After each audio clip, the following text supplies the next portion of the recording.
Oh, Derek Fiorenzo. Fiorenza, yes. Fiorenza. Fiorenza. What did I do with that?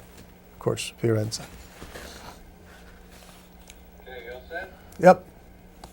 All right, here we go.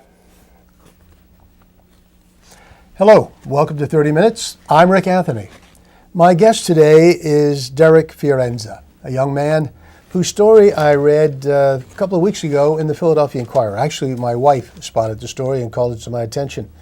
A story about a young man who is doing something really extraordinary. Extraordinary enough, I thought that his story should be brought to your attention so that if you choose, you can be of help to him in his efforts to be of help to hundreds of other people in this region and eventually on a national basis.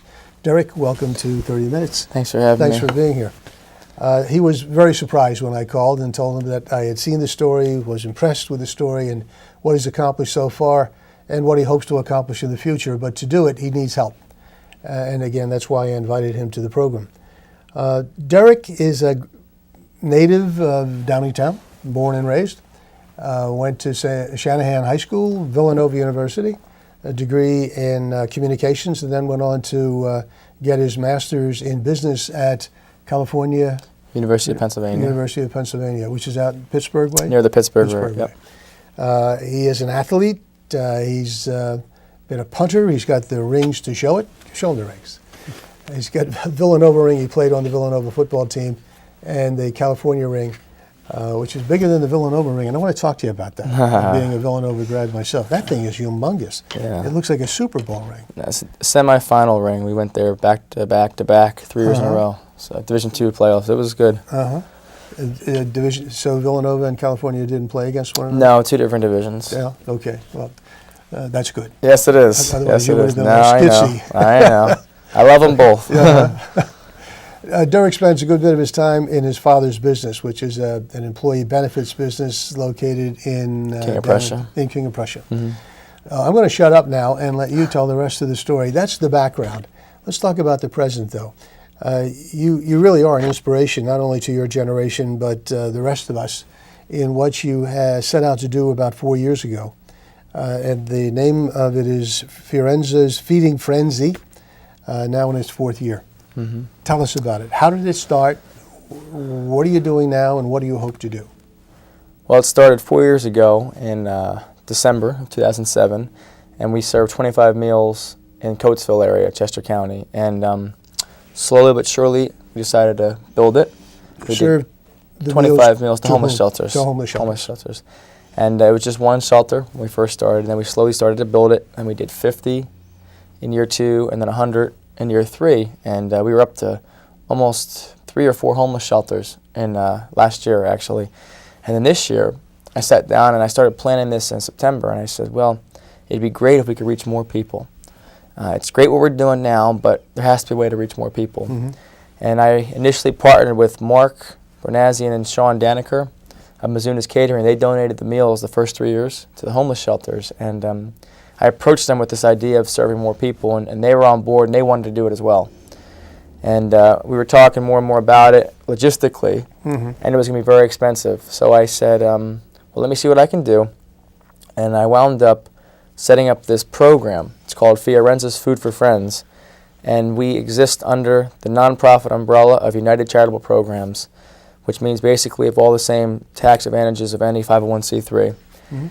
And after I got that set up, then I set up business cards, and I set up shirts and frames, certificates, everything, the whole 9 yards, the letterheads, to make sure we were valid in everything we were doing. And then I reached out to support my family and friends, and I talked and I bounced ideas off them. My close friend, Jason, he went to Penn State, bounced ideas off him, my mom and my dad, my sisters.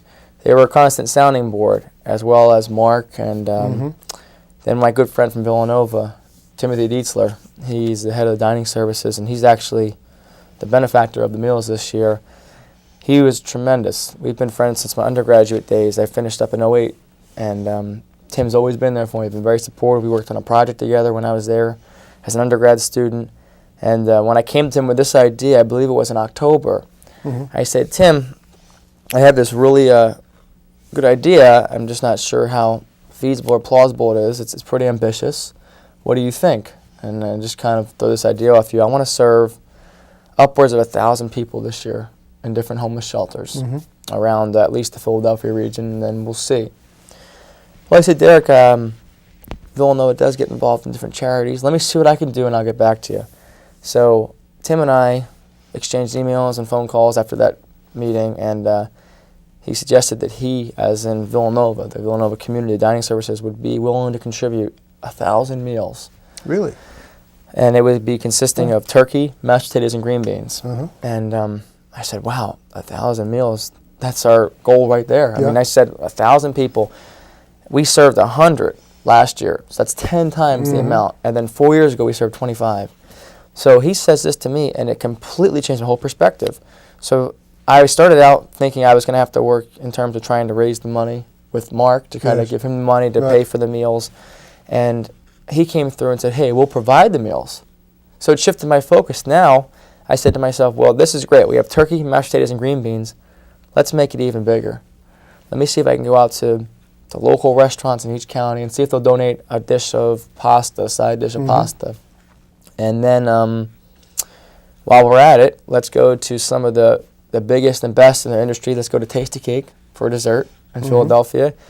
Let's go to Pepsi Company in Westchester, see if they would donate cans of soda and different drinks. And then I also asked Mark this year, since he does own the Salad Stop in Westchester and Buddy's Burgers, I said, Mark, would you be willing to donate salad and rolls? And he said, well, I'd be willing to donate salad, and I have a friend who works for Amoroso who'd be willing to donate rolls. I said, boy, oh boy, wow, that's terrific. Yeah, boy, oh boy, that's terrific. This is too easy. No, well, it was a lot of phone calls and a lot of, back and forth. But it was like, wow, it was all coming together. So I had to then start calling the homeless shelters. And I didn't have it all completely set. I had some things out there, and I said, I called up 16 different shelters. Were you beyond Chester County by this point, into the other counties? Well, when I started calling, I called them all.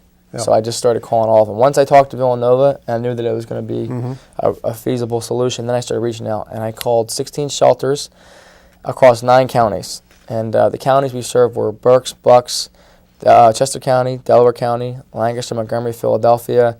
And then we served 2 on the western side of the state. Allegheny, which is Pittsburgh. Because of my connection to California. Right. And then Washington County, which is where California is in Washington County.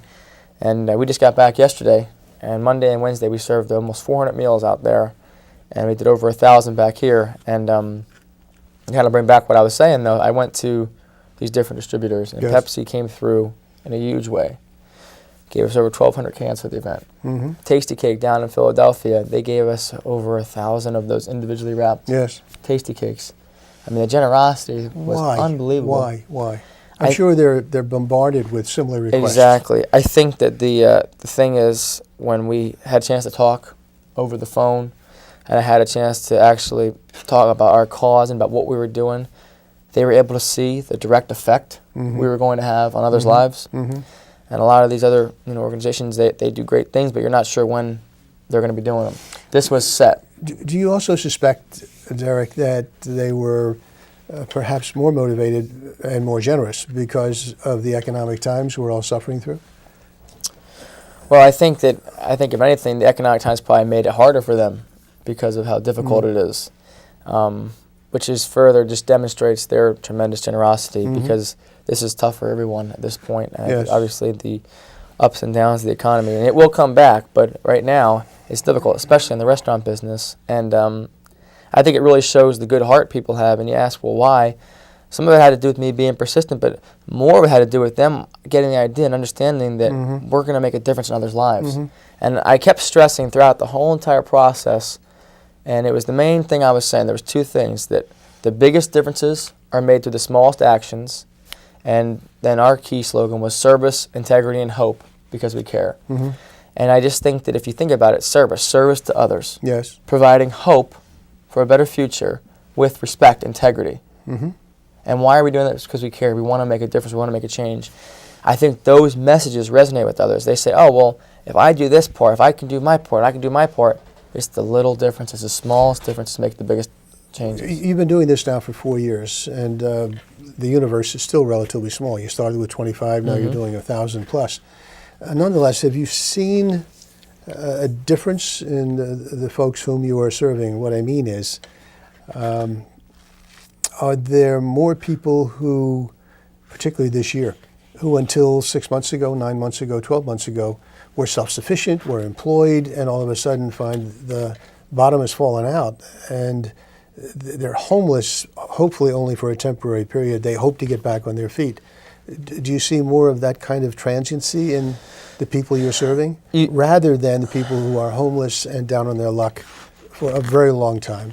Sure. And become conditioned to their condition. Absolutely. You definitely see that because unemployment has gone so Yeah. high. That's definitely, there's been doctors in the homeless shelters. I mean, doctors, with the Doctors? full degree. Unemployed doctors? Unemployed. And I mean, that just shows you how much it's hit everybody. No one is kind Yeah. of immune to it. But the interesting thing was, the cool thing about all these shelters, and which makes me very passionate about it, is they're all there to help. They're all there to rehabilitate, to get these individuals the help they need and get them to become active, participating members in society again.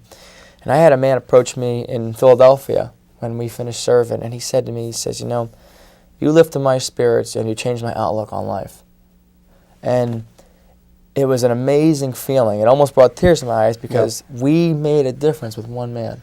Now, whether we didn't change anything else for anybody else, one person came away from that and said, you lifted my spirits. You gave me a new outlook on life. I mean, right there, that's just, it's a beautiful thing to see. And it shows that, the small actions of just generosity of others. People have such a good heart. And we see that through all the, contributions and the donations of their time, that people want to help. People want to give back. People, they're looking for an outlet. The support, amount of volunteers that reached out, and God bless every single one of you that did. I appreciate it. We want to get you involved in the future. We had so many people that wanted to become part of this. How do you recruit volunteers? Well, the article in the paper helped. We had a lot of individuals contacting us. Oh, that's great. We had, they emailed me or called me, and I tried to get in touch with every single one of them. The event was so last minute and tight, but we're going to do another one in July, and hopefully again next Christmas, and eventually move to 4 times a year. There's possibilities and potential, so I need to reach out, with all of them. We need to connect and kind of get on the same page. But the amount of support's been terrific, and truly blessed to have people that believe in this cause too, supporting it. It started out as a seasonal event, Christmas. Seasonal event, yep. And now you are going to twice a year. You say one in July. Yep, once in July. That's going to be the goal, and maybe down the road 4 times. But at least this year we're going to shoot for July. When do you see it being a national program? Well, I think it's already growing there since we've already covered basically from the eastern to western side of Pennsylvania. I think the next logical steps are Maryland and New Jersey and Delaware, and I think that those are in close proximity. And I have some friends in Texas and Florida. I think we can start expanding it there. It's just the idea of getting the community involved.